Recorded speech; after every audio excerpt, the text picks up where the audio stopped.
I actually don't even know what to call this video because it's not a quick review, because that's usually something I only do on devices where I'm not fully interested to make a proper review.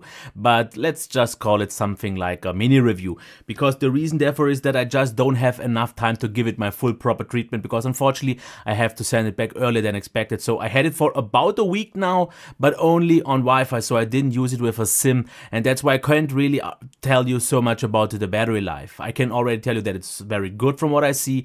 But if you needed that information, get that from something else, because I just pretty much wanna share my opinion on this phone, not usually in the type that I do on my reviews, because I have to actually say, if this would be a proper review, the rating would be very high, because something I did not expect, that this device is actually so awesome. It's a really amazing device. I did not expect it because, first of all, yes, it's way too big for me, but even though I don't like big phones as much, this one kind of grabbed me, and you really have to use this phone, or at least see it once in person to actually get it, because if you would see it just like this, you would say, yes, it's a big phone, it's nice. Just for example here, with something that you can commonly check out in stores, the Huawei Mate 9, you can see this almost not taller. It is a little bit wider though after all, and a little bit thicker.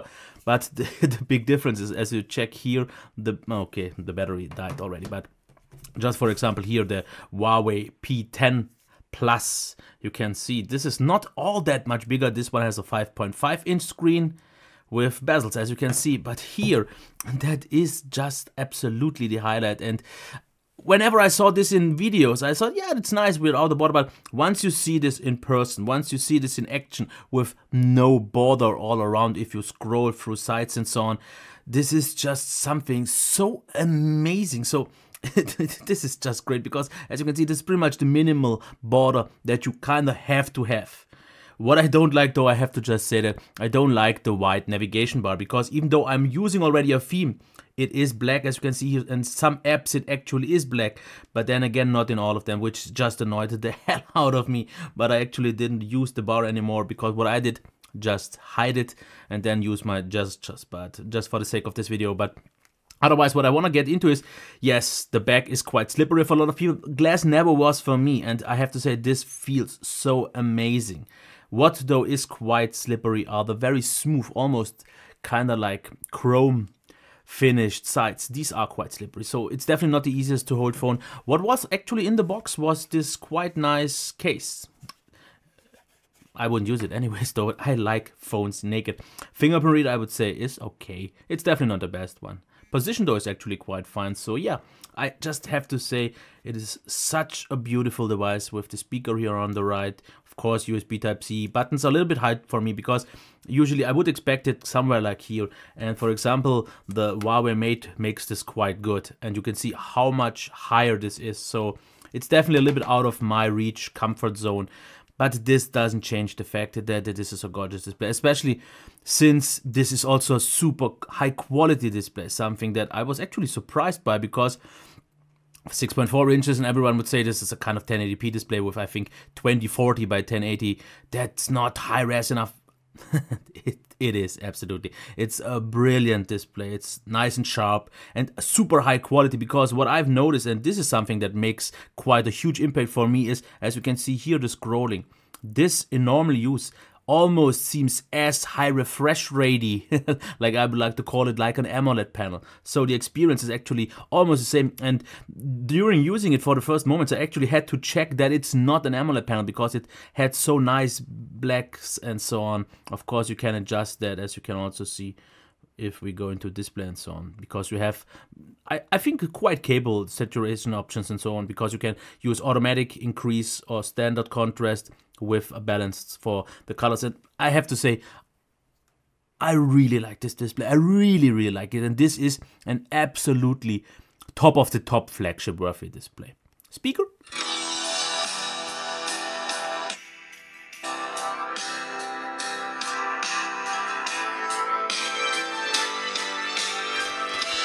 I mean, it may be just the downfiring one and just the single one on the bottom, but I have to actually say it sounds really nice. Absolutely good enough for this device, because it's loud, way more than actually loud enough. I didn't really use it all the time at full max volume, and it sounded quite nice, full and rich. Not weak at all, because usually I always tend to say it could be a little bit warmer, richer.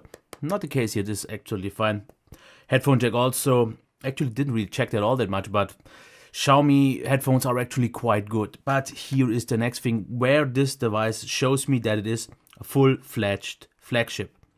That is the performance, because if we launch apps, as you can see here, super quick, very responsive, and all my gestures got accepted very well. As you can see here, you can jump between all those apps very nicely, and all of them launch, and then we just get such a great experience in terms of smooth scrolling. Like I already told you, it looks almost like an AMOLED panel when it comes to the scrolling, such a smooth transition. It is a little bit blurry after all, but so nice, absolutely. As you can see here, responsive with 4 GB of RAM in this version, absolutely top. So yes, and of course you can play all the games, don't worry, this is a Snapdragon 821 device, absolutely great. Like I said, I can't really judge the battery, because it is, I think, 43,050 or something like that, 4,350 milliamp hour battery. I have no idea how quick it charges, because I actually did not charge it more than once once I got it, and I didn't check it because I thought I would have it for a little bit longer. But what I can see here, just if I check my values, how long I used it, for example, on this one, 1 hour and 35, and I had it like on, I don't know how many. So from what it looked like, just using it on Wi-Fi, the battery life seemed at least very good. I would actually have to check on my own other reviews, and so, because I can't fully judge it without a normal day with a SIM card in it, but it definitely looked very promising, so all is good here. Actually, I won't really get into the software, because it's actually a little bit of a weird thing. Because Xiaomi devices, whenever you get one or the other, this software completely is different. Because right now I'm also reviewing the Xiaomi Redmi Note 4X, which already has Nougat with, I think, MIUI 8.3, something like that. And here I have 8.2 or something, which doesn't have Nougat yet. And therefore the differences are a little bit there, so it could change, because every time I use those Xiaomi devices or Xiaomi device, there are things different, so they make quite huge changes from one version to the other. Camera, just to cover that real quick, I did all my shootings already, actually also side by side with the Note 4X, and I have to say the camera almost looks pretty much identical. In some aspects, actually the one on the Note 4X seemed better. So it's definitely not a super high-end flagship level camera for which this phone gets sold for about 600, 650 or something like that. This is more like a $300, maybe $400 camera, because it is quite good, absolutely, and video was quite nice and so on, but for the price that you have to pay for this device, there are better cameras out there, but the camera is still so good that it doesn't really bother me, and I can still call this a full-fledged flagship without any issues. So I won't really make any pros or cons and so on, because I didn't prepare that, since this is not the full proper review. So let's just sum this up from my side. Design, I think this is, of course, a huge phone. But if you want a huge phone, especially if you are into those big phones, like over 6 inches, this is definitely the one to go for, because this design, yes, it's a little bit more on the slippery side, especially due to the sides, not so much the back for me, but it looks so spectacular. I mean, just look at it. This non-existent bezel.